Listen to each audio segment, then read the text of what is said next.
We're okay, Ed.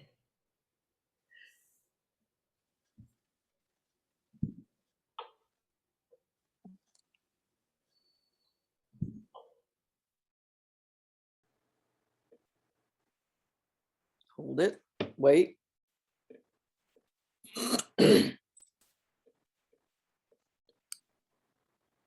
I am also muted, excuse me. So this is Contra Costa Tail Spinners Story Swap. And let me turn this over to Sally Holzman, our wonderful host. So if we could spotlight Sally.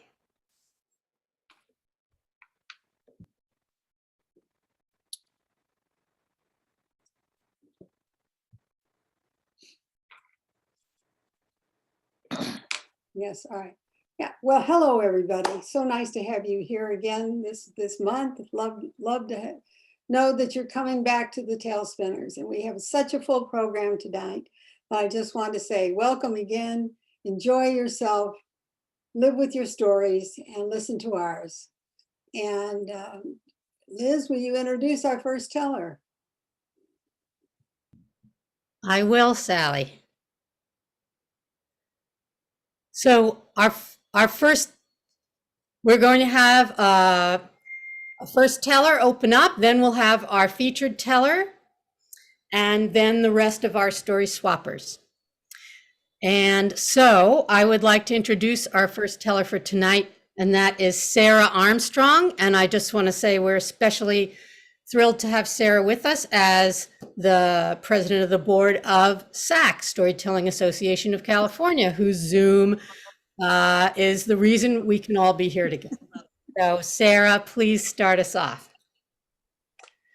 Thank you, Liz. Well, I wanted to take you to Hawaii, to the island of Oahu, to the Moana Lua Valley a long time ago.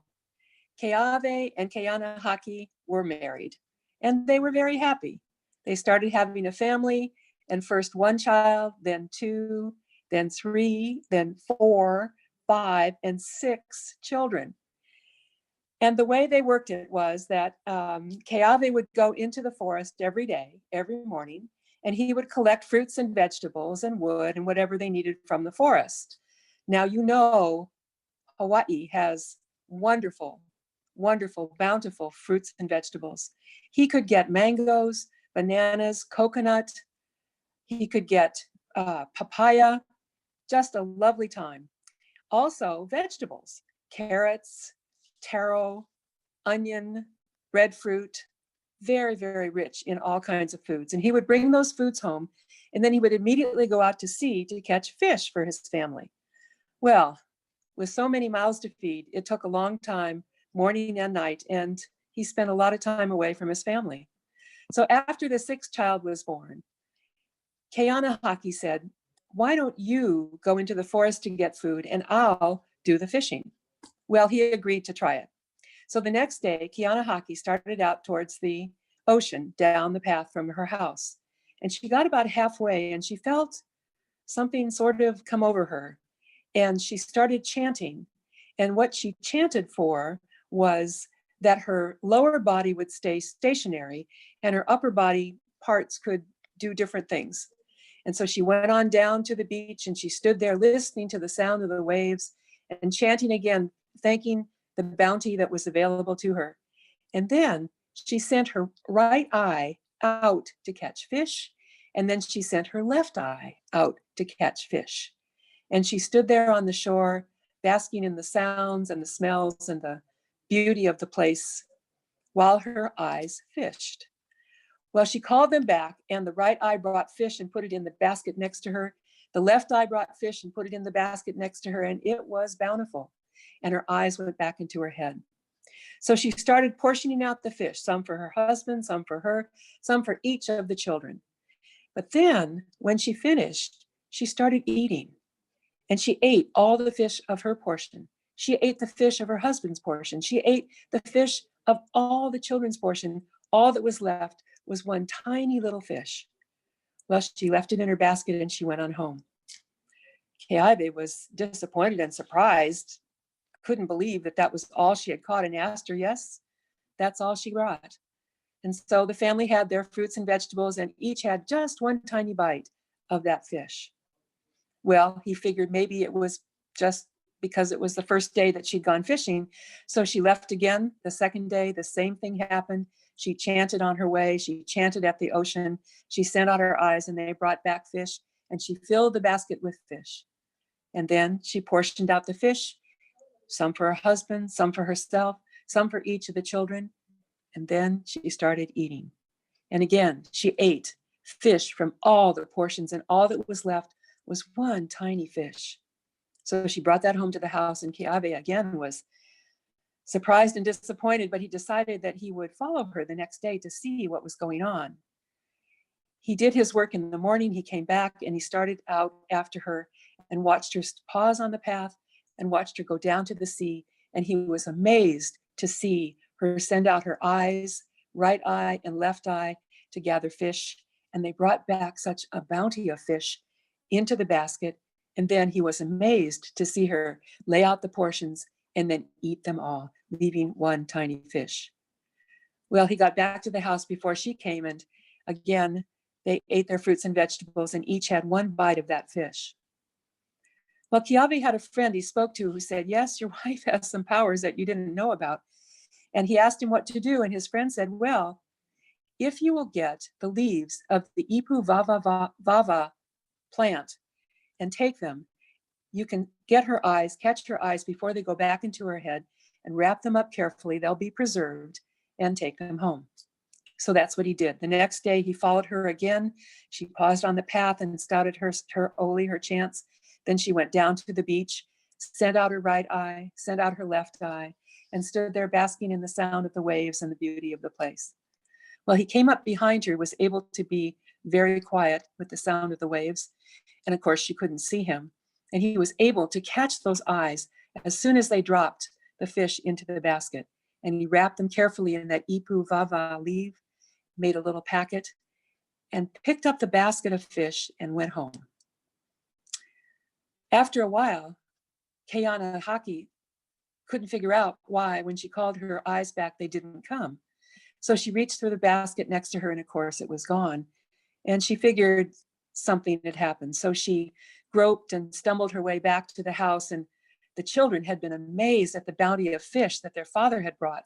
And they were all looking at the fish and looking at all the different kinds when Keana Haki came in. Now, everybody had been really paying attention to the variety of fish and the bounty of the fish was there, except for the youngest child, the sixth child. And he had seen his father take a bundle into the other room and hide it high on a shelf. So when Keana Haki said, has your father been home? The children said, yes, and he brought all this fish. And she said, did he bring anything else? And they all said, no, except for the sixth child who said, yes, and I can take you there. And he brought his mother over to the shelf. She reached up and groped around on the shelf and found the packet, took it down, opened it up, and was able to get the eyes back in her head. Well, nothing was ever said, but from that time on, Keana Haki brought home a bountiful basket full of fish, and the family ate very well for the rest of their lives.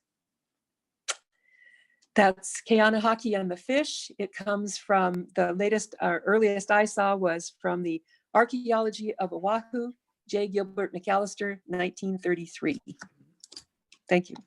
Very nice, Sarah. You told it well. And you know, that woman, if you said you were coming over for dinner, she would say, I'll keep an eye out for you.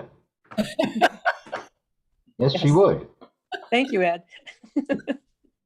Thank you, Ed, and thank you, Sarah. Wow, we have already just got started and we have traveled so far, I mean, that's the power, one of the powers of story.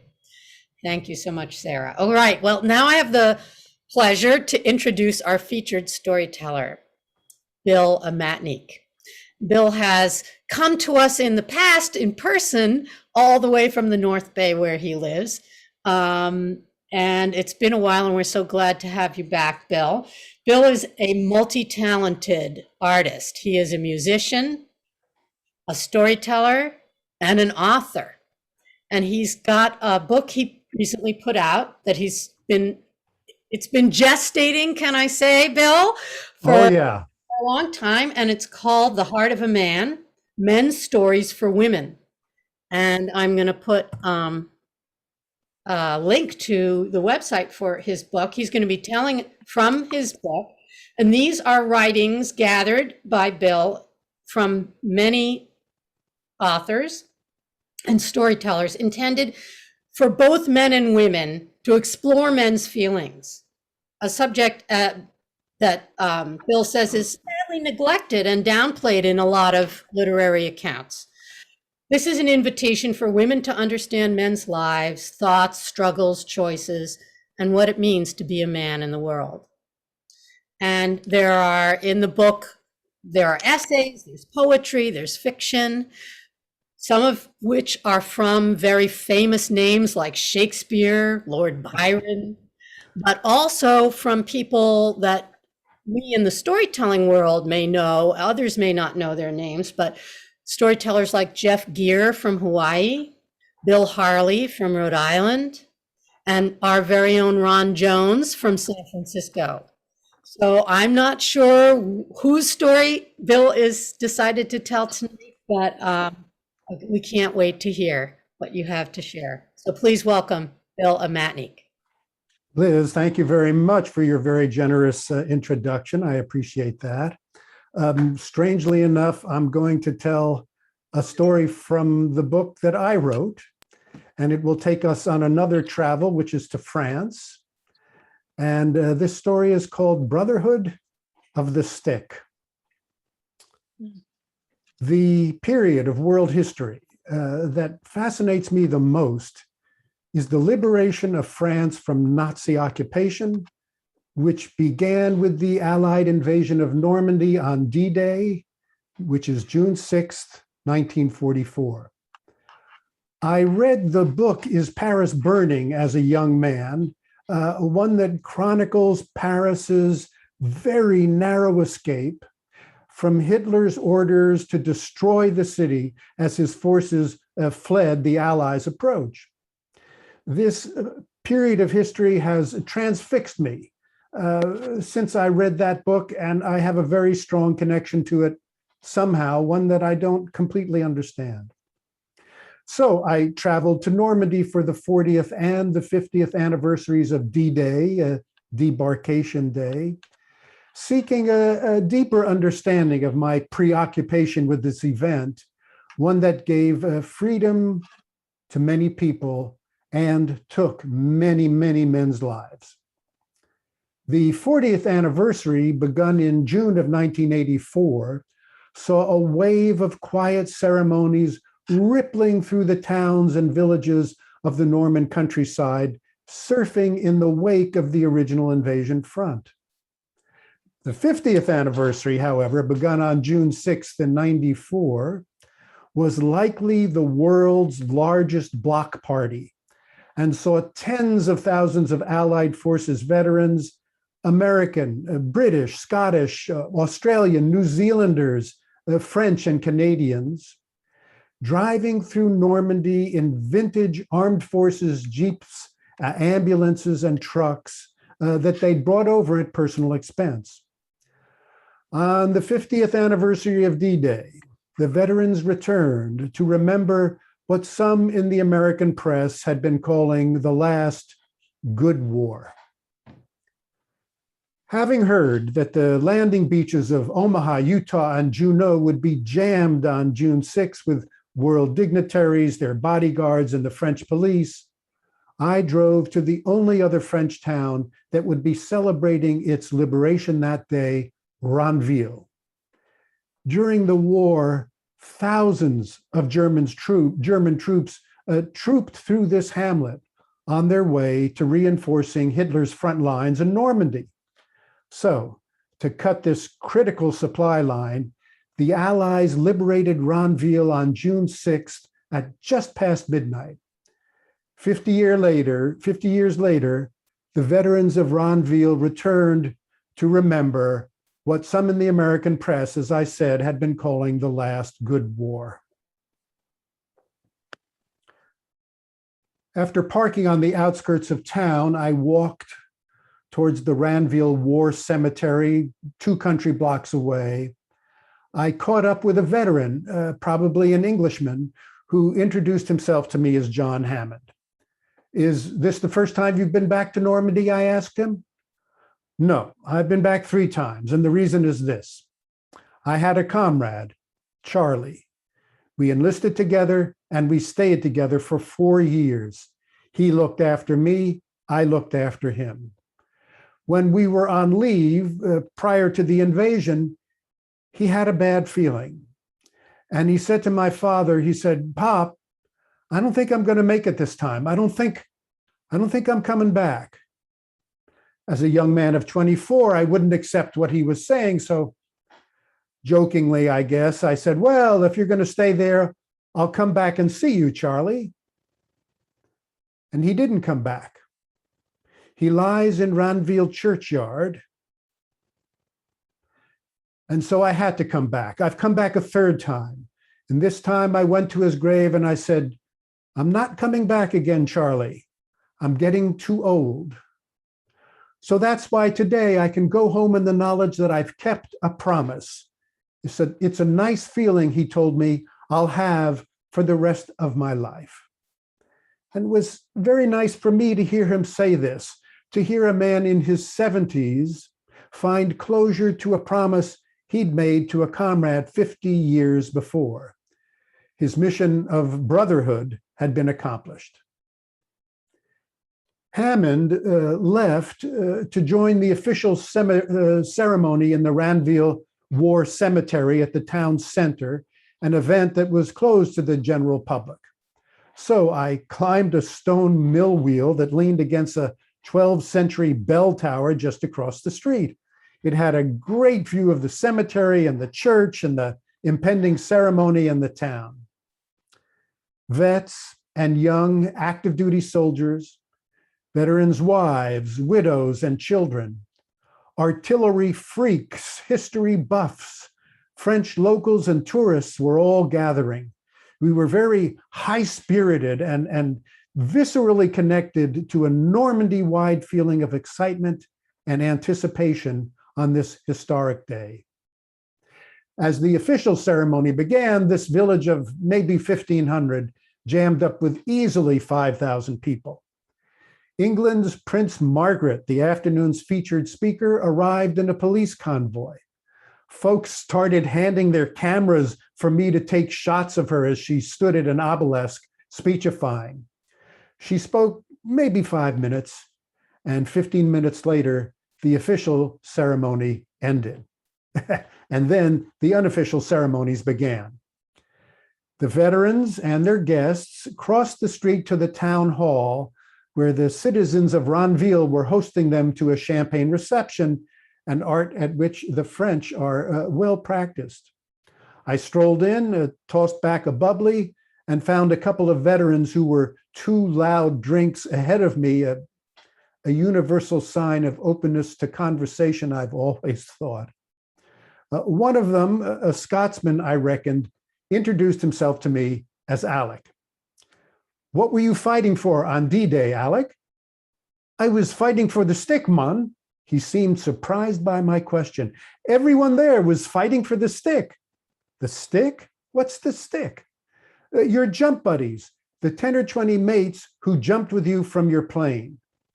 You mean you weren't fighting for freedom or for democracy? Don't be daft, lad. No one fights for that. No one. You're fighting to save your arse and your mates. It's the brotherhood of the stick, lad. Well, did you ever see your brothers in arms fall? I asked him. Yes, but there's nothing you can do about it. You don't even stop to kiss them goodbye. You just keep on moving forward towards your objective. And did you ever shoot a man face to face? At this, Alec's friend turned on his heel and marched away. Alec said, maybe we had to, yes, but that's nothing we'll be wanting to talk about. And he walked off. I learned only very recently that this question, did you ever shoot a man, is the one you never ask a veteran. Returning from my next trip to the bar, I found myself standing next to a pair of young, blue beret British paratroopers. They were two of 1,200 men, both veteran and active duty, who had parachuted over Ronville the day before, June 5th, which had been designated Airborne Day. It was quite an event to watch these 1,200 guys jump. These two were about 21 years old and cocky with youth and drink. Did you guys get to talk with any of these veterans? I asked them. These blokes here? Of course we have. We parachuted with them yesterday. Well, may I ask you this then? Who is the better man, these veterans or you men? One of them came back, well, I'd have to say they're the better man, really. They've jumped into battle. We've read about it, we've studied it, we've practiced it, but we've never actually jumped into battle. They have jumped into battle, and that makes them the better man. Well, I thought it was very big of this young man at the height of his physical powers to call an older man, one much closer to end than to peak, the better man. Well, tell me something, I continued. I know what these vets say they were fighting for, but what do they teach you in class that you're fighting for? For democracy, for freedom? Listen to him talk, the other paratrooper scoffed.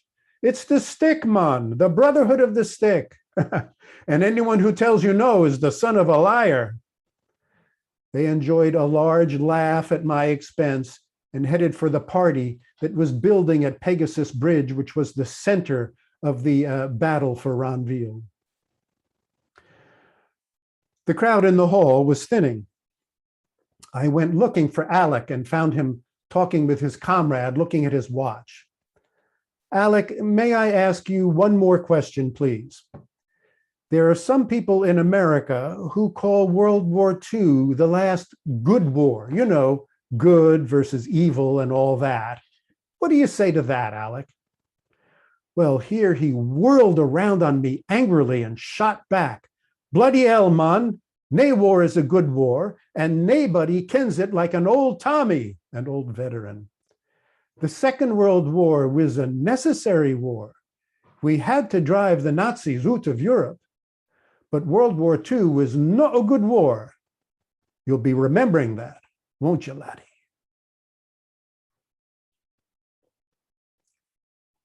Thank you. Thank you. Wow, thank you, Bill. That was Thank you. moving, and especially right now, it feels like, you know, a story to hear today and reflect. Thank you so much. Oh, thank you, Liz. I've put, I hope everybody sees, if you open your chat, you can click right there and go to information about the book, Heart of a Man, where there are many other wonderful stories of many kinds, also from the heart. So thank you, Bill, for bringing those to us. Right, well, in a minute, I'm going to tell you who our next two storytellers are. But before that, I want to make an announcement about an exciting opportunity for all of us. And I will arrange to cut and paste that into the chat as well.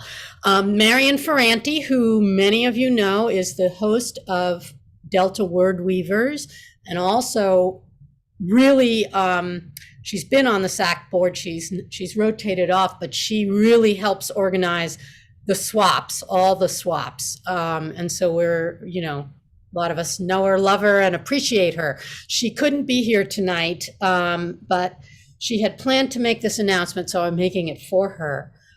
Next month, Delta Word Weavers, which will meet on September 12th at 2 p.m., their usual time, that specific time, is going to be, instead of a regular swap, it's going to be a free 2-hour workshop called Turning Memories into Treasures with Judy Simha. Judy Sima is a Sima. I'm not sure if I'm pronouncing it right. Sima or Sima. Seema. Sima, thank you. Judy Sima, who is from Michigan and is a, very well-known storyteller and story teacher. And this is one of her most popular workshops that she offers. And Delta Word Weavers has arranged to have her come to do a Zoom workshop. Any of us can attend. She's told many times at the National Storytelling Conference. She's coached students and adults of all ages for 20 years. She tells personal, historical, folk tales, all kinds of stories. This is going to be a fun workshop with exercises to help you bring memories to life and capture family tales. So Marion asks that if you are interested in attending, that you email her to let her know, and I will put that in the chat. It's deltawordweavers@att.net, but I will also put the date and her email in the chat. So that sounds super fun, and I haven't checked my calendar yet, but I am definitely going to try and come, and I encourage all of us. Sounds great. All right. So our next two storytellers are going to be first Renu Narayan, who's here all the way from India.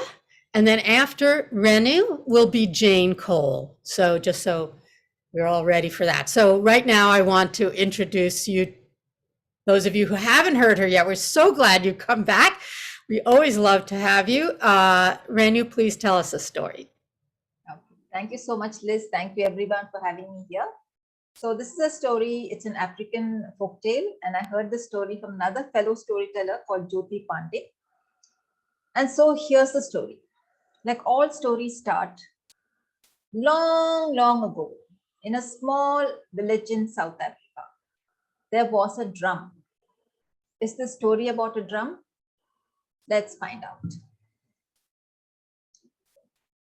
When this village had any kind of a problem, whether it was sickness or whether it was anger, whether it was any kind of a problem, whether it was a happy occasion too, this drum would be played.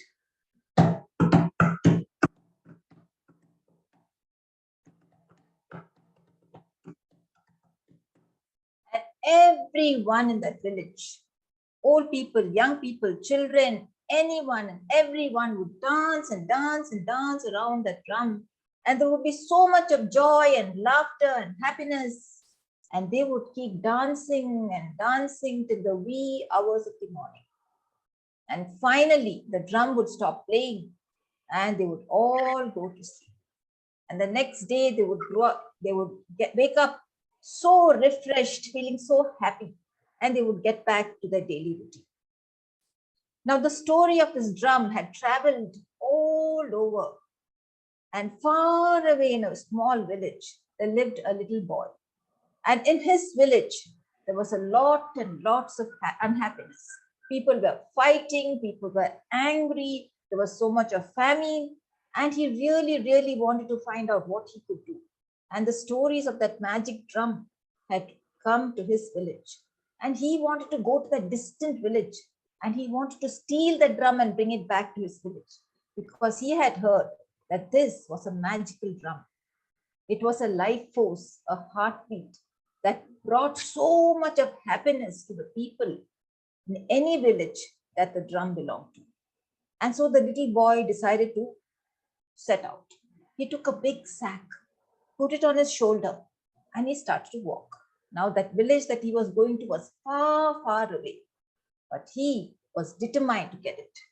And so he walked and walked for many a day and many a night. And finally, he knew he had reached the village because he could hear the drum. And he went closer and closer and closer. He stood behind a bush and looked. He had heard so many stories about the drum. It was huge. You needed tall ladders to reach it. You needed huge drumsticks to play it. And when it was played, there would be magic dust. And he took a deep breath. The air was fresh, but he didn't feel any kind of magic. he continued to watch.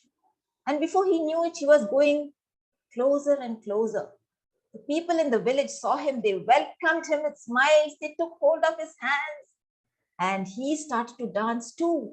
Suddenly he found magic in his feet and he was dancing and dancing and he was feeling so happy.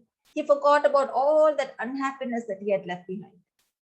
And it went on and he didn't feel tired at all. And finally, when the music had stopped and everyone had gone away to their huts to sleep, the boy too went away, but he didn't sleep. He had come there with a purpose, the purpose of stealing that drum. But what he had noticed was that this drum was not big. It was not huge. It needed no ladders. And who had been playing the drum? A small boy with just ordinary drumsticks. And so he thought to himself, this is a drum that I can easily carry in my sack and go back. Now, as he was standing there and wondering how he could lift that drum and put it in his sack, he heard somebody coughing. So he decided that he would wait. And then he heard a voice. It was an old man, and he said, little boy, you look so tired and hungry. Come with me to my hut. I have a big bowl of soup that I would like to share with you. And I have so many stories that I would like to tell you. Now, the little boy was a very, very good mannered child. So he didn't refuse. And moreover, he was tired and hungry. So he followed the old man into his hut.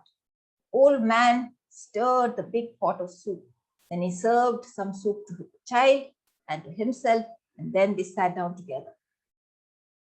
And then he said, long ago, when I was a little boy just like you, I didn't live in this village.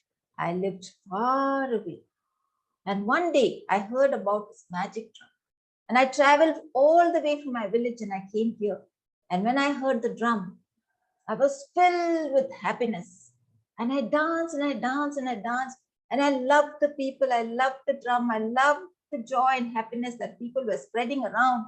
I decided to stay in this village. And I have lived here for so many years. And you know something? I realized, I learned that the magic is not in the drum. It's in our hands. And the happiness lies within. And so every time we use our hands to play that drum, we are filled with happiness because the happiness is coming from within. So, small boy listened to the story. The old man told him many, many more stories.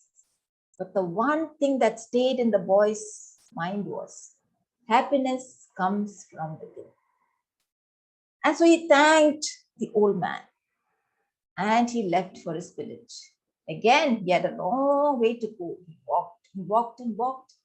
And when he reached his village, he knew what he had to do. So he took a large log of wood. He made a drum himself, a very simple drum. But on that drum, he engraved, happiness comes from within. And he started playing that drum.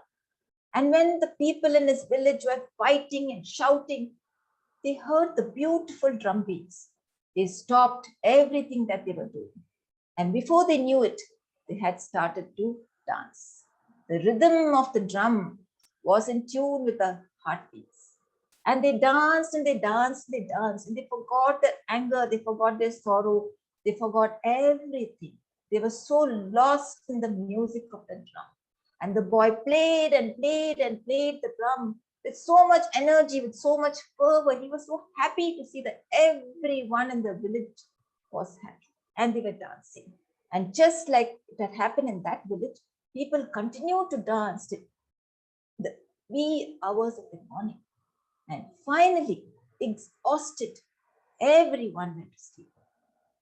And the next day when they woke up feeling refreshed and happy. And they looked forward to the day of working with their hands, doing something so that they could keep themselves happy. And then they realized that happiness lies within. And from that day on, the drum continued to play, and the people never ever fought. And if they did, they always went back to the drum because they knew that the magic lay in their hands and happiness was within. Thank you. Thank you so much, Renu. We can't hear this message too often. Yes. Happiness comes from within. Beautiful. So beautiful. Thank you so much. All right. So our next storyteller is going to be Jane Cole. And I want to say that after Jane is going to come Vicki Ness. And Jane is here to tell us the next episode in the family saga that she's been sharing with us for the last few months. So she left us on a bit of a cliffhanger, and now we get to hear what happened next. So welcome, Jane. Thanks. Well, just to be perfectly clear from the start, I've been telling a story about Marianne and Puppy. The story started around the 1920s. Now, Marianne was a family member, but she wasn't a person. She was more of the pony persuasion. And Puppy wasn't a dog.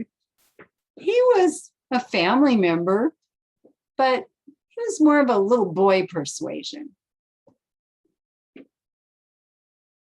Marianne was a puppy one selling newspaper subscriptions, and she was his heart's desire.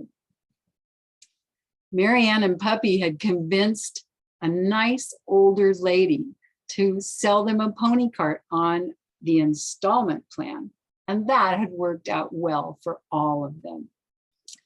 Well, years went by, and Marianne was a member of the Cole family for 22 years. And Puppy became an uncle to 14 nephews and nieces. Marianne had the awesome responsibility of teaching all those children how to ride, and she was well loved. Now, who would have thought that after delivering all those newspapers in her younger life, that Marianne wound up being featured in a newspaper photo herself. And here it is. You can see Marianne pulling the pony cart. Playing the accordion is cousin Jack Cole Traub. Now you might remember Lucy, Clever Lucy. That's Lucy's little boy. Next to him is cousin Jimmy Cole. He has the serious responsibility of guiding Marianne through the parade route. Behind Jim is his big brother Don, mounted in Uncle John's storied saddle. The parade route is very full, as you can see, and Marianne is doing her job as we would expect her to. It was a great day for the boys. They were dressed in their cowboy finest, and that photo hung in family homes over the years, and generations of kids heard the stories of Puppy and Marianne. Well, many years down the trail, Puppy was a daddy himself, and he made sure that his two little girls, Janie and Karen, had a pony. Up he went to Sonora and fetched down out of the rafters of a barn the pony cart, and down from Sonora he brought the pony cart to Pinole beside the San Francisco Bay. Karen and Janie worked with their dad, Puppy, to train their pony, Lucky, how to pull the pony cart using Marianne's old harness. The girls gave endless rides up and down Savage Avenue with lines of little neighbor kids waiting for their turn. Lucky pulled the pony cart in 2 Fiesta del Pinol parade in the 60s. In 1970, Lucky and the pony cart went on their last outing. They pulled Karen and Janie to high school on the very first Earth Day. Smog-free locomotion with free fertilizer. Who would know that Lucky would be gone soon after that? And Puppy and Janie hung the pony cart in the rafters of the garage and Savage Avenue. And who would know that it would be there for 50 years? 50 years is a long time. But the day came when Puppy and his bride, Dorothy, were both gone, maybe to the high country. And Janie, that's me, and my sister, Karen, were in our mid-60s. The fact was, we had to sell the family home. And the fact was, I had to admit that I wasn't going to have a horse ranch anytime soon. No pony cart, no pony to pull the pony cart, no barn to store the pony cart in the rafters. That cart had to have a home.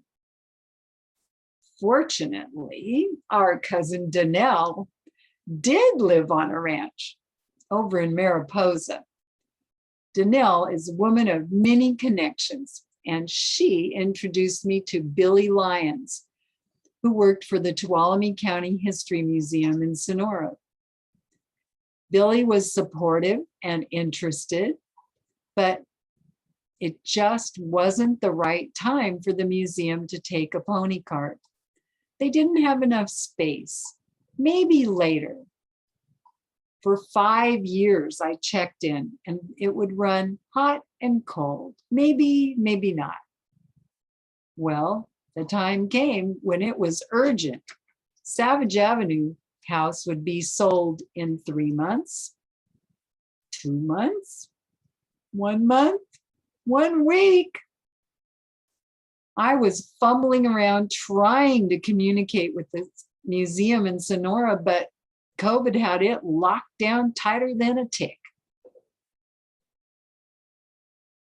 Karen, who lives in Seattle, came to the rescue, and online she was able to get some communication with the museum, and we met Alan Bryant and Betty Sparagna, who were volunteers for the museum. Alan's first emails were cautious and businesslike. Now, how old is this cart? Where has it been stored? Do you have any photos? Old? What's the most recent photo? Ooh, our most recent photo was 1970. He wanted to know what condition the cart was in. Well, constraints of cleaning out our family home, making repairs, and putting it up for sale meant we really couldn't get the cart down out of the rafters until the last. So he had understandable reservations. Once again, Danelle's connections worked like a tonic.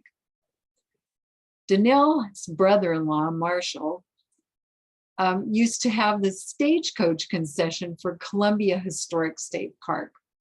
And he said he would be glad to be a consultant to Alan Bryant if Alan didn't feel comfortable judging the condition of the cart.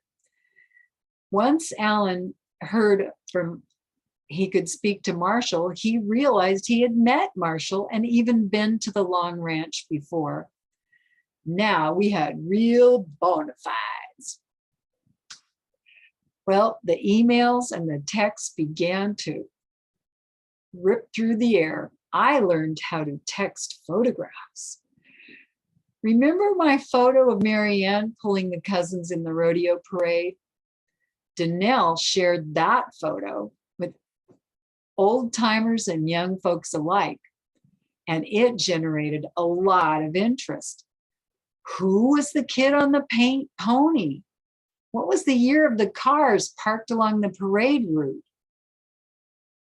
That photo generated interest for Alan and Betty as well. I sent that same photo out to my dozens of cousins.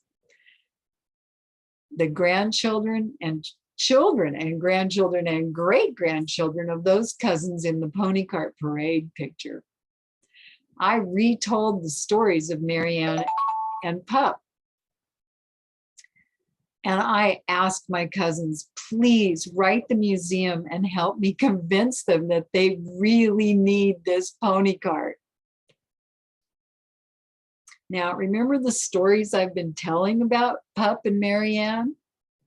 Well, I got busy and wrote those stories down, and lots more too, to give Alan and Betty the background they needed so they would understand how special that cart was for the history of Sonora.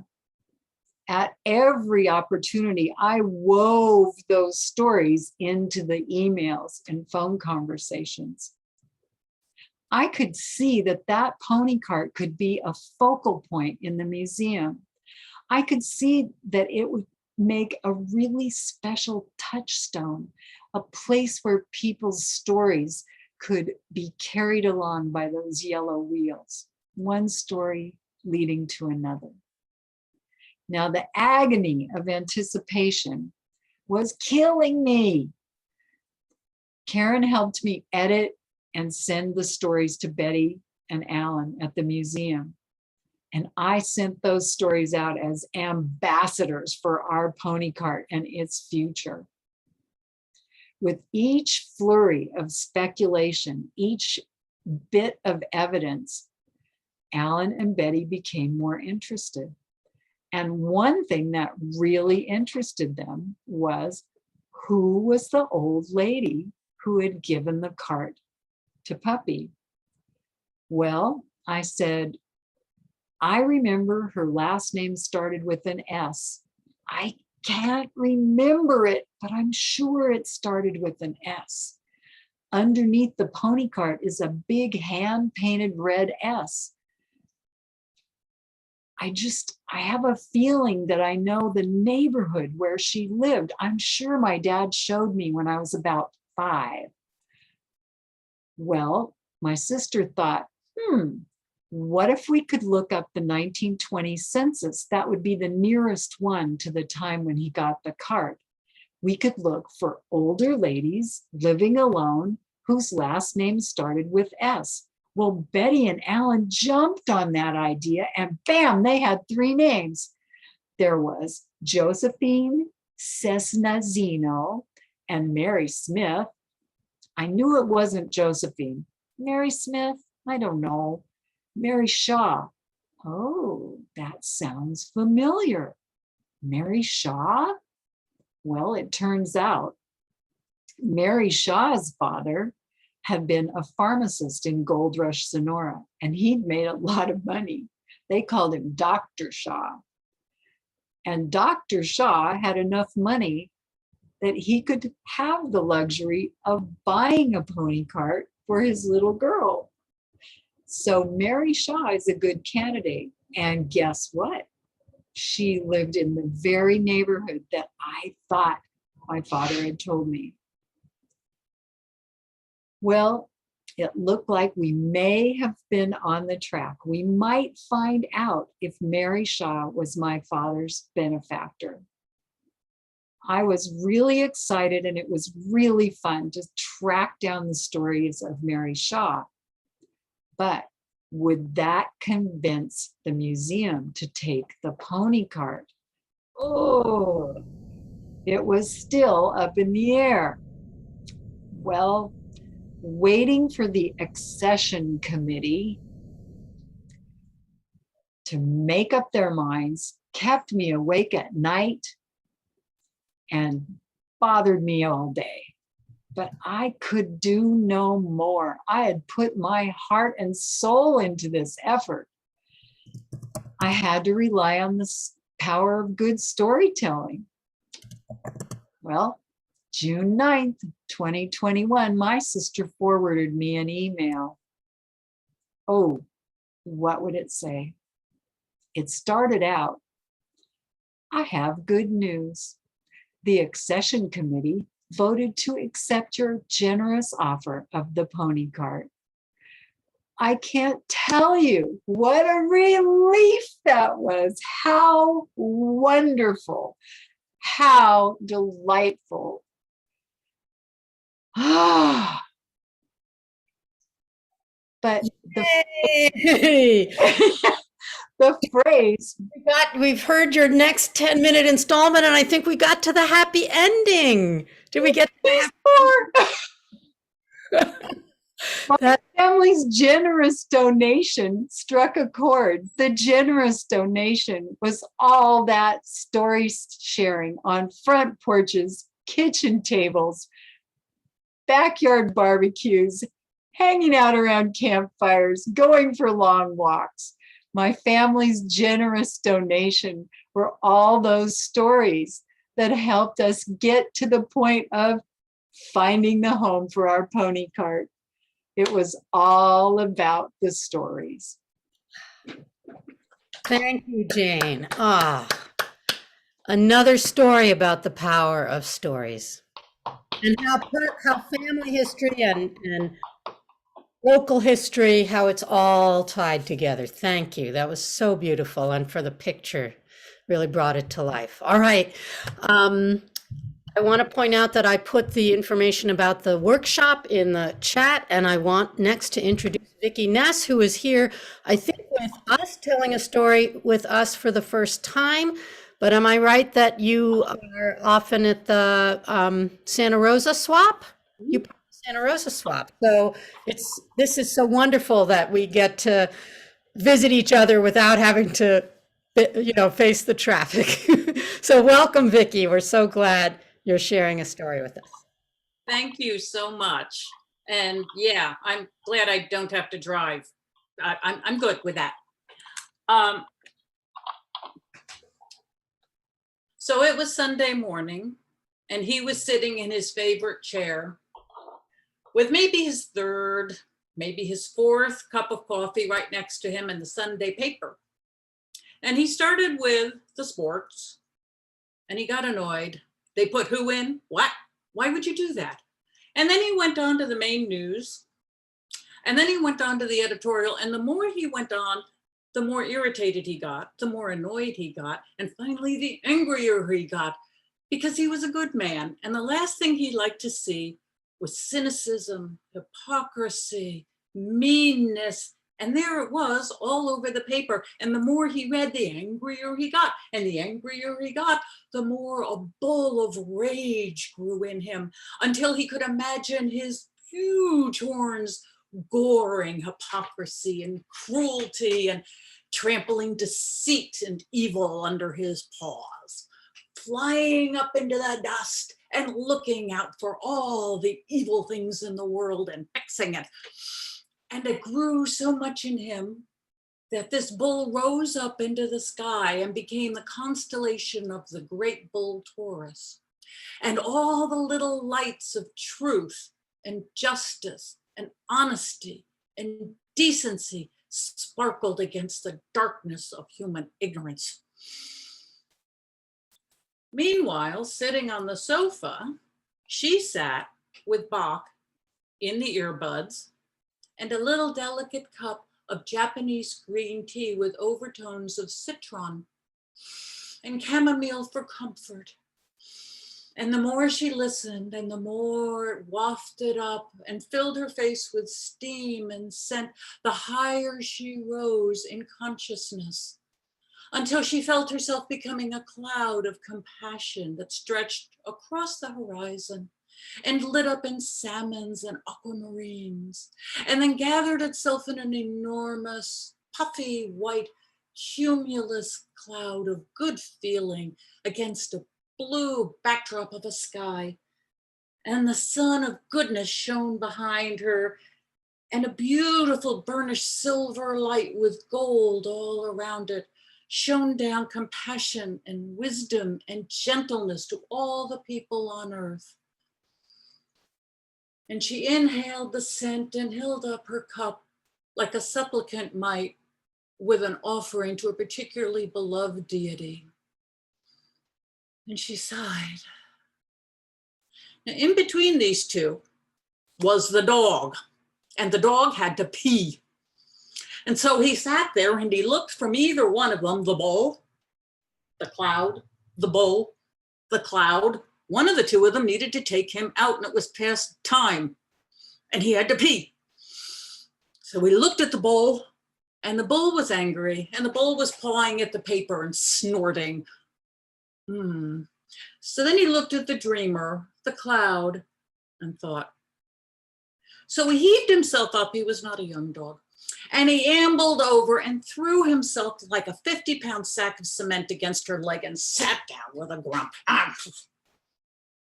And then he took those eyes, those pity eyes of his, and he turned them on her. Got to go out. And he kept staring at her and leaning against her leg and staring at her. And it did nothing. She was still up in the ether world. So he righted himself and he stared off, rethinking his strategy, when in comes the cat. Binka, binka, binka, binka, binka, binka, binka, tail straight up in the air, ignoring everybody. Binka, binka, binka, binka, binka, till it got to the cat tower. Up the cat tower it went. Bink, bink, bink, bink, till it got to the top, and then it sat itself down, put its paws over the edge, and decided to grace the audience with her looks.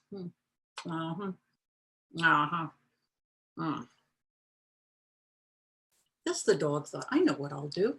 And he heaved himself up again, and he sat and he looked right at the cloud and used that laser look he has, that unblinking look he has. And then he incorporated with it a particularly shrill whine. Gotta pee, gotta pee, gotta pee, gotta pee. And when that didn't work, he started poking his nose into her knee and looking again.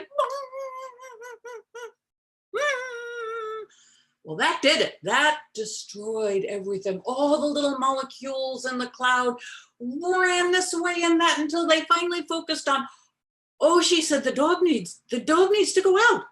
Oh, and she got up and she took the dog out. Happy dog, happy dog. The bull hadn't noticed. The bull was still up in the celestial heavens. He had already chased Orion down to the southern hemisphere, and he was scattering the seven sisters. Righteousness was his, light and truth against the darkness of ignorance. And then he heard a sound that if you've ever owned a cat, you will recognize.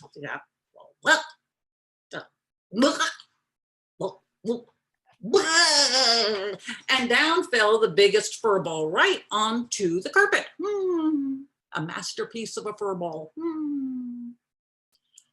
Well, the stars fell, and it dawned on him he'd better get himself up out of that chair. So he did, and he ran to get the paper towels, and he ran back in muttering to the cat and cleaning up. And before he knew it, he was standing washing his hands in the kitchen and picking up breakfast dishes from the table and putting them in the sink and staring absently out the window when she came in with the dog. She said, oh, it's a beautiful day. You know what we ought to do? We ought to go to Spring Lake and take a hike. Wouldn't that be great? And he said, yeah, it is a nice day. Yeah, that would be great. And we could go to 4th Street for lunch. Yeah, she said, oh, burgers. Yes. And then together they started doing their own individual orbits, from kitchen table to kitchen sink, from bedroom to bathroom. Finally, where are the car keys to? Oh, I got my cell phone. And they collided right at the door and happily took hands and set out for their adventure. And the truth was that these two wonderful, wonderful celestial bodies were brought together with their feet firmly planted on this beautiful earth by our heroes, the cat and the dog.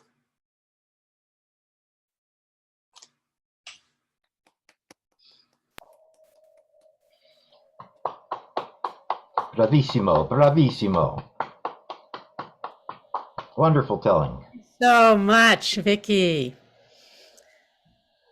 I love how you combine the celestial and the everyday. It brought us on quite a journey. Thank It's you. kind of my Sunday mornings. Yeah. I forgot to say that our next, who the storyteller was going to be after Vicky. And it's going to, Colleen, I hope you're ready. So we have Colleen, and then after Colleen will be Larry. Okay. Okay. All So, right. Well, it doesn't matter. Well, it does matter to me. I'm annoyed. Mhm. all right. So if everybody could mute themselves again. Are you ready, Colleen? I'm ready. Colleen, let's welcome back one of our very regular swap participants. All right. Holly.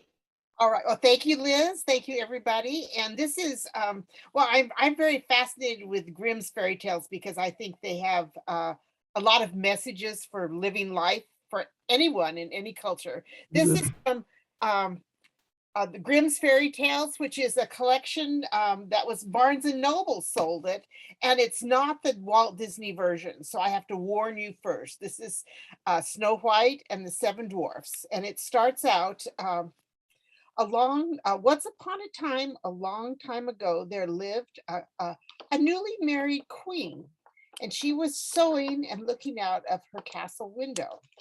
And it was winter time, and it was a beautiful landscape of white snow.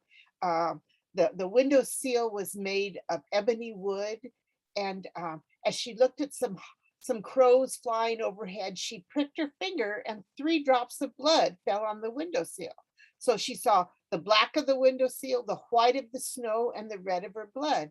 And she says, "I want a daughter that is white, red, and black, just like this." So a year later, she did have a baby girl whose skin was white as snow, whose lips were red as blood, and whose hair was black as ebony. Only trouble is, she named her daughter Snow White, and then she died that same day of childbed fever, which happened in the old days before antibiotics.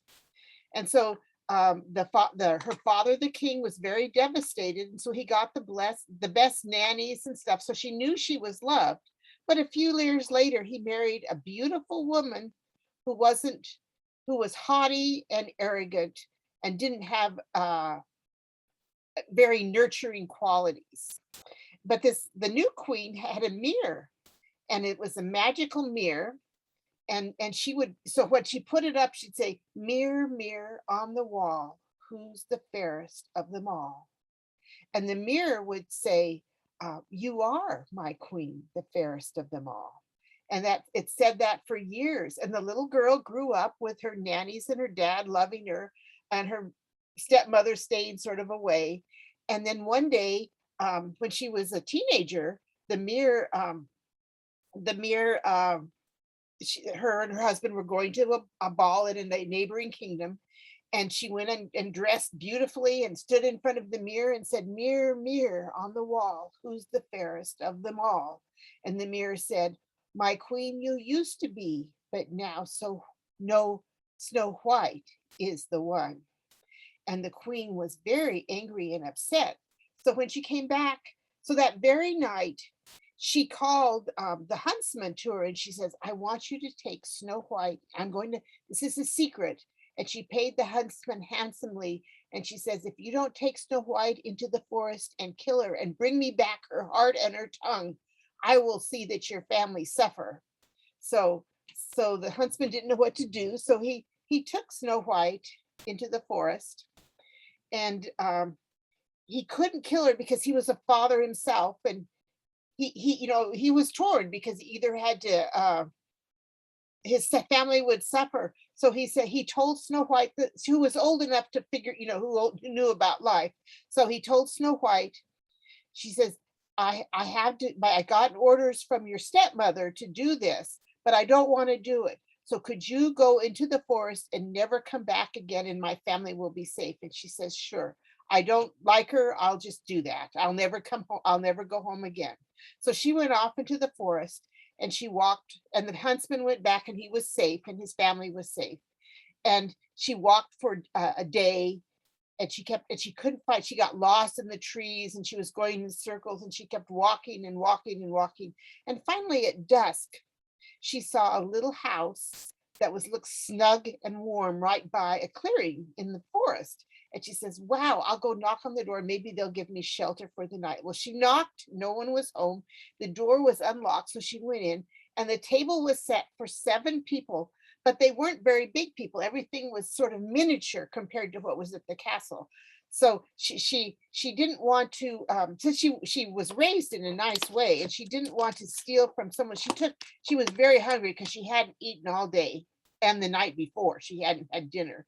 So she took a bite out of everyone's bowl so no one would be without when they came back. And then she got very tired.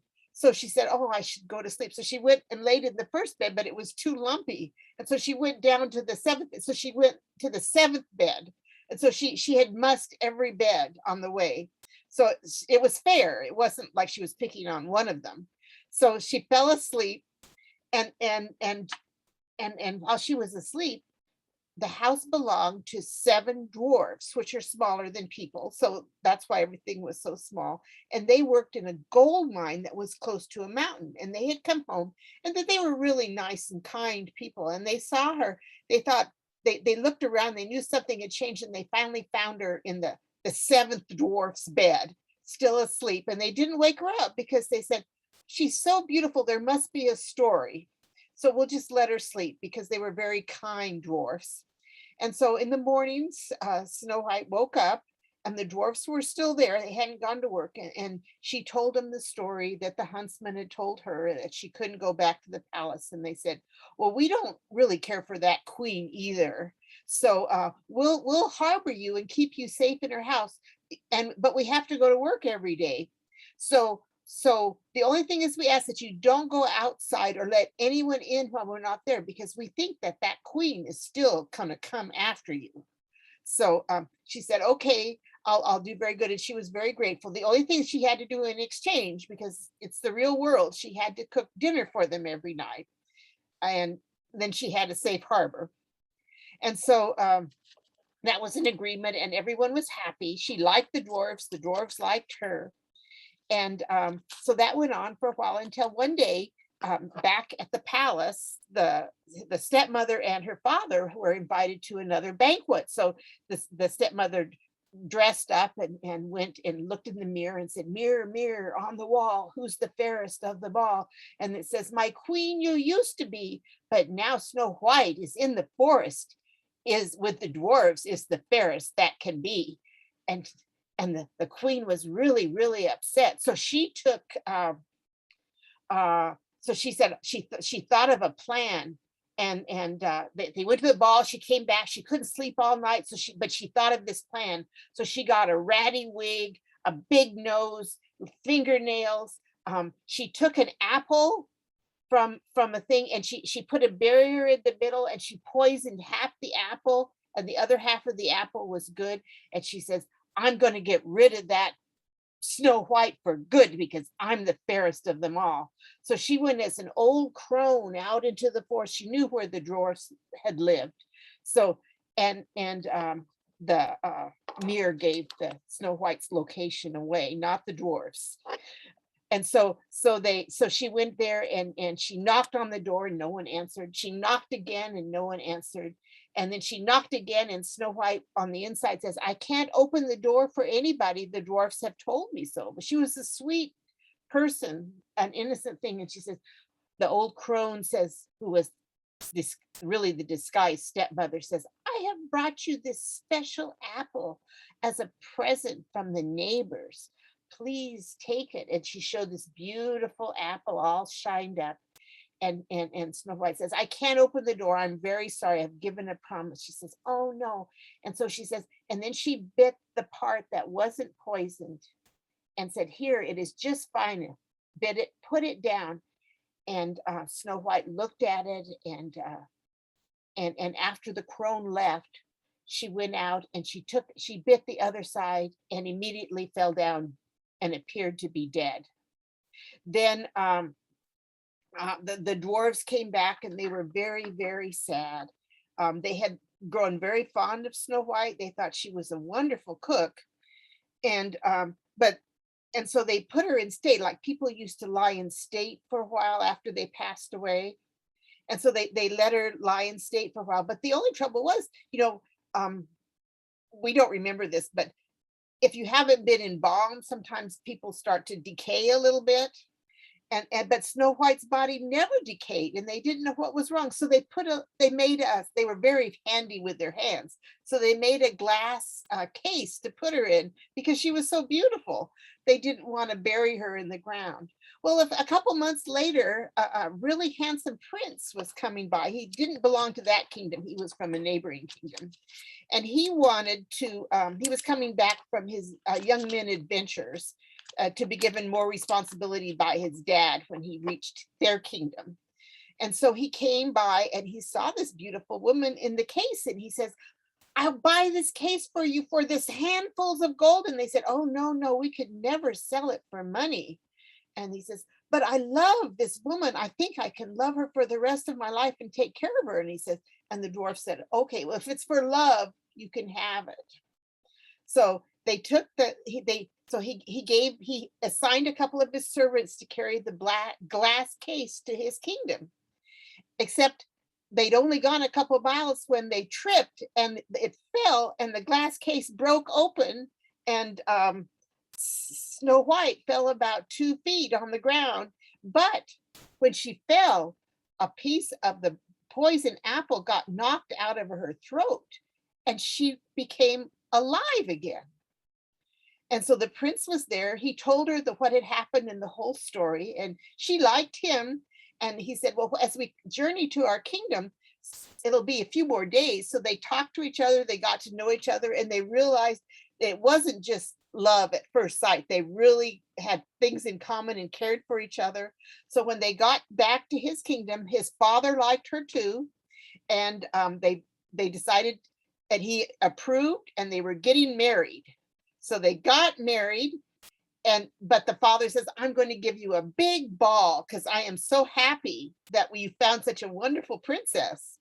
And they invited her father and her stepmother, but her father and stepmother didn't know that was Snow White, the prince was married. So again, the stepmother gets all dressed up in her ball and finery and goes to the mirror and says, mirror, mirror on the wall, who's the fairest of them all? And the mirror says, well, you used to be, but now the prince's wife is the fairest of them all. And she had a heart attack and dropped on dead of jealousy. And the prince and Snow White lived happily ever after. Yay! Thank you so much, Colleen, for reminding us of the way the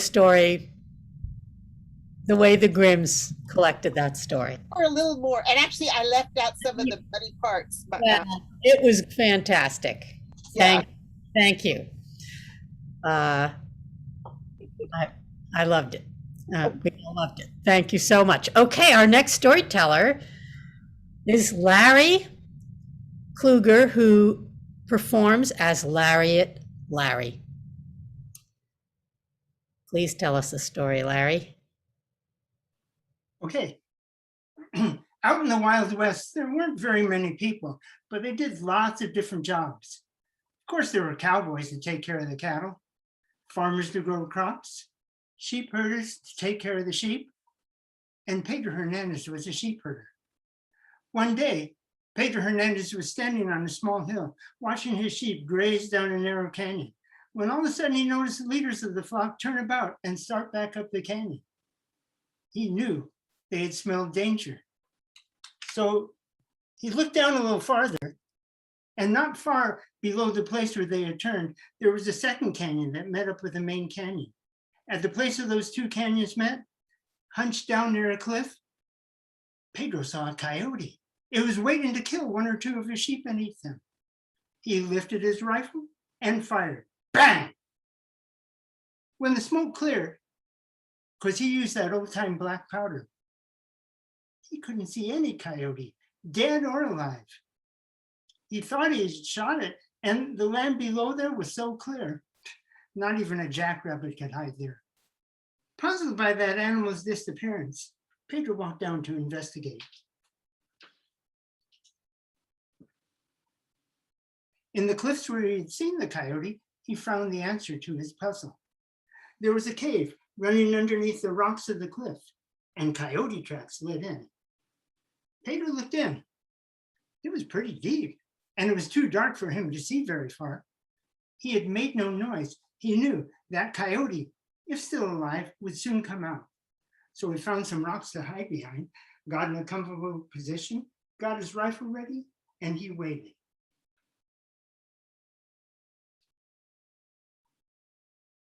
Sure enough, before long, that coyote's head appeared.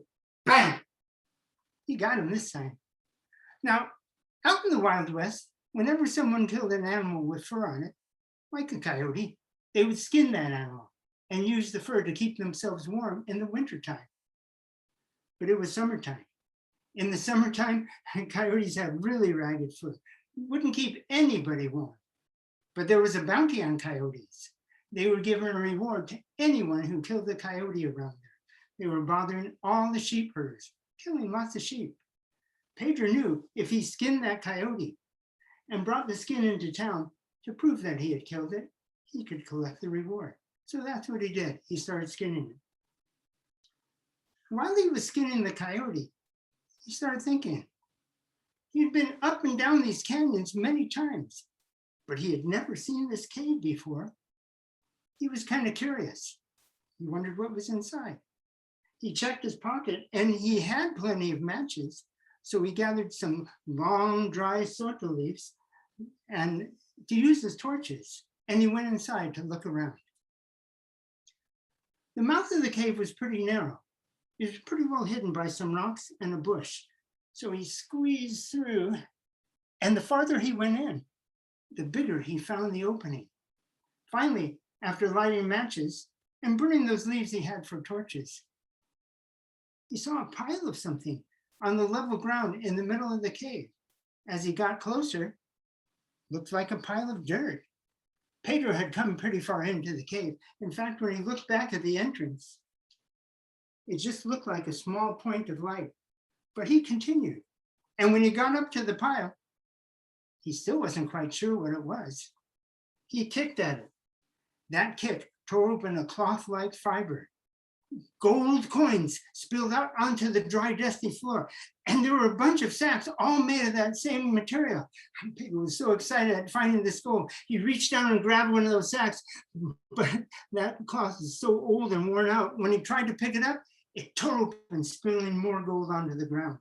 All he could think about was he wanted to get as much of that gold out of there as possible. He kneeled down, started picking up coins and jamming them into his pockets. He was operating mostly in the dark by now because those leaves didn't burn much longer than matches. Filled up his pockets the best he could. Then he tried to think what else he could use.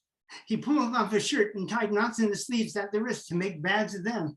But that shirt was so old and full of holes, he wasn't making much progress filling it. He did the best he could. Then he lifted it.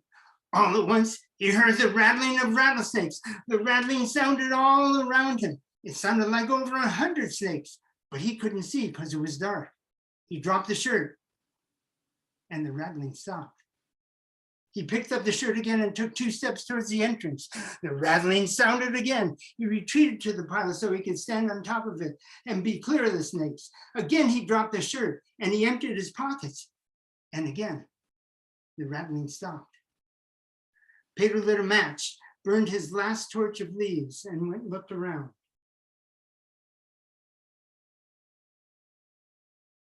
Not a snake, not even a track of the snake on the dry, dusty floor. This time, when Pedro started towards the entrance with no gold at all, he heard no sound of rattling. In the sunlight at your entrance, once Pedro was outside, he stopped and looked back. A few feet from him, he saw his tracks. There were the coyote tracks, but there weren't any snake tracks. It was summertime, as I said before. In the summertime, snakes don't go deep into caves. They do that when they hibernate in the winter, but not during the summertime. Also in the summertime, snakes don't get together in large numbers. They also do that when they hibernate in the winter. And Pedro knew these things very well. He also knew he had seen a fortune in gold. He started to wonder, had he imagined the rattling? After all, he didn't even see one snake. He didn't see a track of a snake, and he didn't smell rattlesnake. He was starting to convince himself that he must have imagined the rattling. So here's what he did. He checked his pocket again to make sure he still had plenty of matches. He gathered some more of those long soto leaves to use as torches. He looked up the canyon to make sure that his dog was still watching the sheep. And then Pedro did something not many sheep herds back then would have done. They were superstitious. He went back into that cave. When he got to the pile, started filling his pockets with gold again, he forgot all about rattlesnakes. He made sure that shirt was full too, and soon he had all the gold he could carry, and he started briskly towards the entrance. As a first step, a sound of rattling started that seemed to fill the cave. Pedro stopped still, dropping all the gold he held in his hand. The rattling continued. He lit a match. There in front of him, the largest rattlesnake he had ever seen was reared up, waist high, ready to strike him. He slowly retreated to the pile, very, very slowly, and as quickly as he could, took every coin from his pockets. The rattling died down. For a while, Pedro was too exhausted from being so scared to even try to move. Finally, his breathing came back to normal, and the blood began circulating normally in his body again. This time when he lit a match, he saw no rattlesnakes. Later, Pedro said he didn't remember if he crawled or walked or ran out of that cave. Once he was outside, he had to lie down and rest a while before he had the energy to make it back up to where his sheep were. Now, this is a true story. And I know the story because Pedro told an author, J. Frank Dobie, who wrote it in a book. And I read that book. Pedro told Dobie that he believed the snakes were evil spirits guarding the gold. He said, if they would have been real snakes, he would have seen a track of the snake on the dry, dusty floor, or he would have smelt rattlesnake. He saw no track. He smelt no rattlesnake. Dobie asked Pedro if he ever went back into the cave again, ever. To which Pedro replied, no, and not for all the money in the world. Do any of you think you would have gone back inside? I don't know if I would have. But then again, there was a lot of gold there. Are any of you up for an adventure with me to make sure to see where there really is a rattlesnake guarded treasure? Thank you.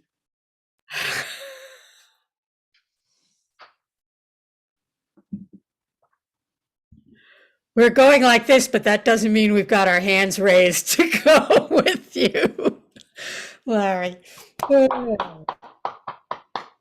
want to go on an adventure with me? Very exciting. No, my hands are down. Thank you, Larry. Thanks, Larry. You're welcome. Great telling, Larry. We've had history and mystery and just all kinds of where story takes us. And thank you. All right. We have two more storytellers left, and they are Anne Riley and Sally Holzman. So let's welcome Anne. Please tell us a story.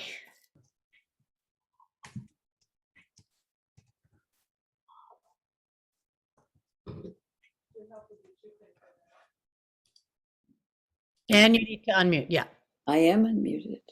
good. So Welcome. the old man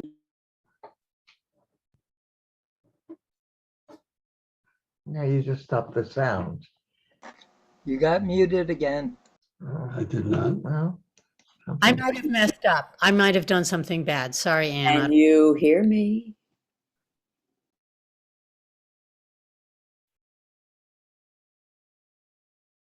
no.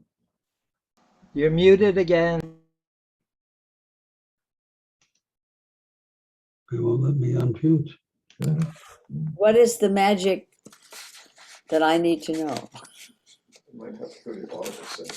Now you got it. Now you got it. Okay. So you all know where the old man went to sleep. He went to sleep on the edge of the village, and he slept the night, and he awakened at the usual time, just before dawn. And he sat up and he smelled, oh, the wind, the quiet wind was wafting over his sleeping. You could smell a little garden here and, oh, a flower there and, oh, kind of pungent whisper of a dying water hole. He sat up and he looked to the east where the sun was just beginning to brighten the sky, and he began his morning devotions, starting with prayer, which of course he had probably done every morning of his entire life. And it was during this prayer that he heard footsteps behind him, and then a voice. Oh, Father, Father, oh, where is it? Well, he turned, and there he saw behind him a young peasant dressed in rags. He said, oh, Father, Father, you're here. You see, during my night, I had a dream, and in the dream, I came to the edge of the village, and I met a holy man, and here you are. But in my dream, the holy man gave me a precious jewel. Oh, yes. And the old man turned and reached into the grasses near where he was sleeping, and he found, he pulled it up and he said, oh, you must mean this. It was a ruby the size of a fist. I found this. Well, I'm not sure where. I have no use for it. You may have it. And he gave it to that young peasant boy. This boy whose hands had probably never held anything more than maybe 2 copper coins at the same time. Couldn't take his eyes off of it. Put it in the palm of his hand and started home, never taking his eyes off of it. All the way home. And when he got to his little hut, he went inside, he took the jewel, put it on his table, pulled up his one chair, and sat and watched it all the hours. And he would stroke it and turn it so the light hit it at different ways. Sat there all day watching it. That night, that young man had trouble sleeping. But in the morning, he was making his way to the fields with the ruby safely in his pocket. And he came to the edge of the woods and met that old man again. Now, it is said that he took that jewel and handed it back. I don't want this. I want what you know that made it so easy for you to give it away. Thank you.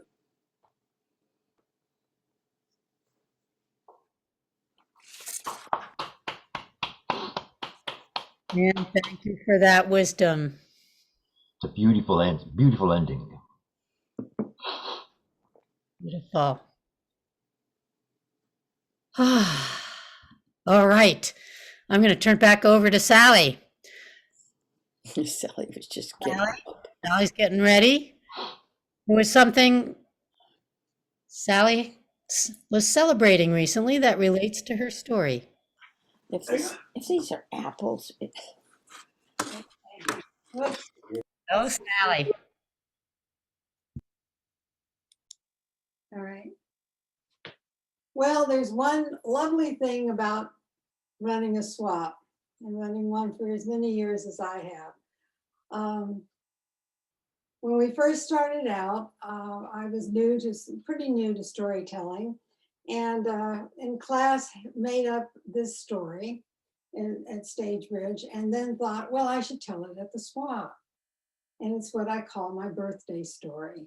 And it is true, I have just had a birthday. And what a birthday it was. One child took me for breakfast, one child took me for lunch, somebody else had me for dinner. I have gone high, to taquerias and everywhere for this lovely birthday that keeps going on and on and on. So I'm going to share with you the birthday story. Some of you have heard it numerous times, but I hope you forgive me and let me indulge in this little bit of story. Anyway, all right, here we go. So it's July of 1944, and do not do the math. It's July of 1944, and I'm going to have my 10th birthday. It's a magic, isn't that a magical number 2? It's the gateway to being a teenager. And I wanted a birthday party so badly. And I had never had a birthday party in my life. I mean, not a real birthday party. My mother's idea of a birthday party was to invite my Aunt Mina and Uncle Herman and my Aunt Tilly and Uncle Ben over to the house. And she'd make a dinner, now a very nice dinner, and a chocolate cake, and bring the cake to the table. Everybody would sing happy birthday. And then I'd open 2 or 3 presents, and that was it. But I was determined that I would have a 10th birthday. Now, it wasn't that my mother was against birthday parties or anything. It was just that she was such a shy woman that she couldn't figure out what to do if she had a group of children in the house. She just didn't. But I was, as I say, determined. And came the end of July, towards the end of July, I decided to go on a birthday campaign. And like when we went to the Piggly Wiggly market to shop, I take my mother over to the paper goods store place and say, oh, Mama, look, they have paper birthday cups and plates and napkins. And look, Mama, there's a paper birthday tablecloth. If you bought these, you wouldn't have to wash dishes or anything. And then when we went to the bakery shop, I looked in the window. Oh, Mama, look at that cake. Look, it's got all these frosting flowers with frosting and a little ballerina. Mama, if you bought that cake, you wouldn't have to bake a cake. Couldn't I have a birthday, please? I'll think about it, Sally. And July ended, and it was now August 1st. And we're sitting at the dinner table, and there's no mention of my birthday, and I couldn't help it. Just started to cry. And my daddy looked at me. Sally Joy, whatever is the matter with you? Oh, Daddy, I want a birthday party. I want a birthday party so bad. Daddy, can I have a birthday party, please? And my daddy looked at my mother, and my mother looked at my daddy, and my daddy covered my mother's hand with his and patted it and said, don't worry, Fanny. I'll give Sally a party. My father is going to give me a birthday party. My father was raised in an orphanage. My father doesn't even know how to play. And the next day it got worse. He came home with stationery from the mill. Now my father ran a spinning mill. That's the kind of mill where you take the cotton and make thread. Great big old spinning mill. And he expected to have the party at the mill.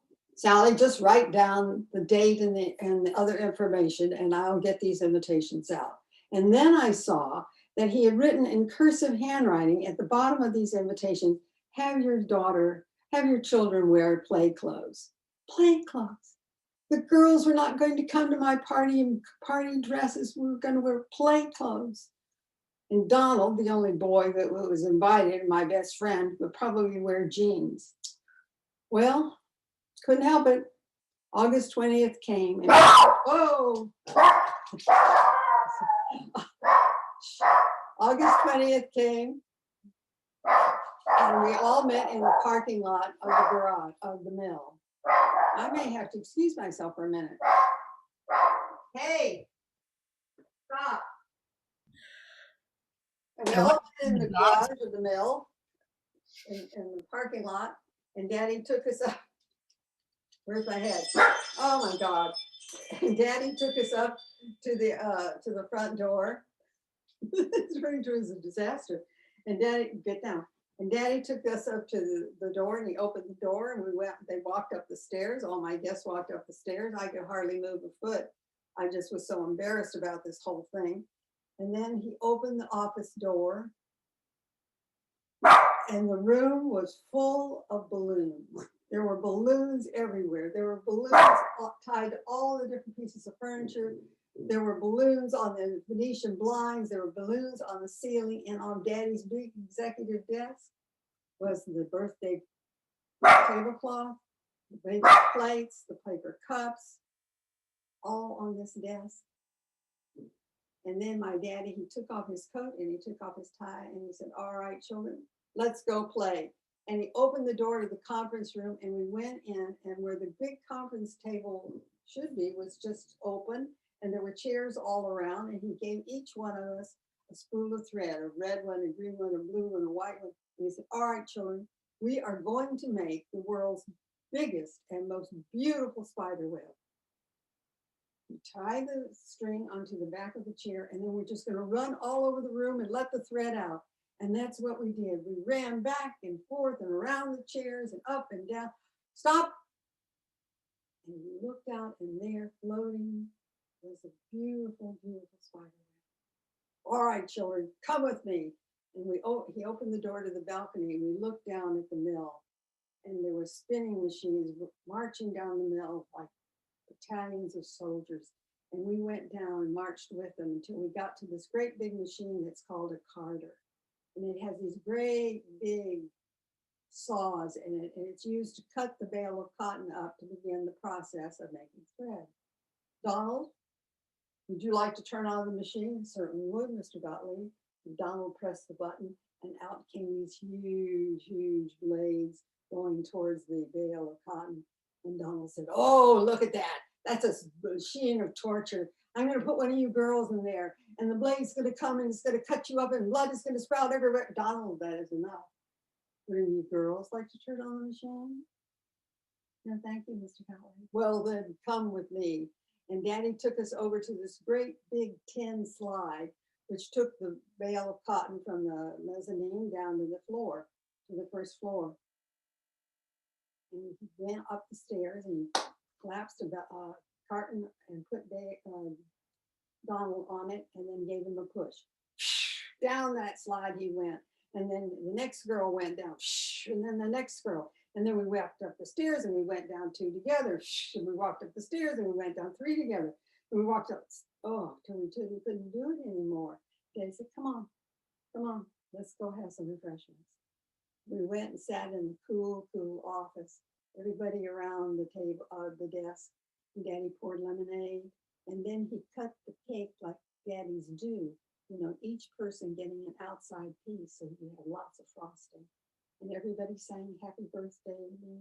And we ate the cake. We opened presents. There were lots of presents, not 2 or 3, but lots of presents. And then Daddy said, we have to go now. Party's over. Thank you all for coming. And everybody walked down the stairs except for me. I floated down the stairs, just floated. I had had the best birthday, the birthday at the mill. Thank you. Thank you, my dog thanks you. We all thank you. Well, what a wonderful evening we've had. Lovely. You know, every time we've done this swap, it just seems the stories come and they reflect the times, you know, and give us hope and solutions. And so let's all look within. make the best of this and go out and collect your stories and come back and share with us next week, next month. Thank you all so very much. Bless you. Thank you, everybody. Thank all our tellers and thank Bill Amatnik. He had to leave, but really appreciated him coming. And next month, our featured teller is going to be Ann Riley, so who you just heard a little bit from, but you get to hear more next month. And I'm just going to put Bill's information in here. Check out his book. It's really interesting, and come back. And we can end the meeting now. I'm okay to stay on for a few minutes if anybody wants to chat. I just wanted to say thank you for some wonderful stories. It was great to listen to. Oh, well, thank you so much. You know, our listeners are so important. Even on the Zoom thing. I mean, you know, to see you and I have you in gallery and to see you listening is like, oh, well, sometimes they say she didn't like it, but I believe it. It's just a wonderful thing to have you participate with us. And I feel that even though it's Zoom, you are participating with us. Yeah. Absolutely. And one of these days I will tell a story. Oh, thank you. Thank you. And Storm, remind me, Storm, where are you coming to us from? Greenfield, Massachusetts. Yes. Oh. And And actually I did tell a story. You got me to Yeah, tell you me a did. little one at the first time I came. right. Is there anybody else who's here from out of state that I don't? Of course, Renu was from out of the country. Yeah. I want to thank you, Liz, for doing this, and you did a great job, all of the tellers. Yeah. Yes. And This Liz, is Shelley. oh, thank you, Shelley. Liz, I wanted to thank you for talking about the mirror. So you foretold my tale. You know, you didn't even- We forgot to thank Marnie. Yes. Oh, yes. Yay, Marnie. Yay, Marnie. Yay, Marnie. Yay, Liz, because I certainly don't know how to do any of this stuff. Oh, Thank you, all of you wonderful. guys, for hosting. Oh, Yes, yes. yes, wonderful, wonderful, wonderful. Yeah. Please come back, Vicki. Yeah. It's nice to have new voices. Yeah. I want to say too, I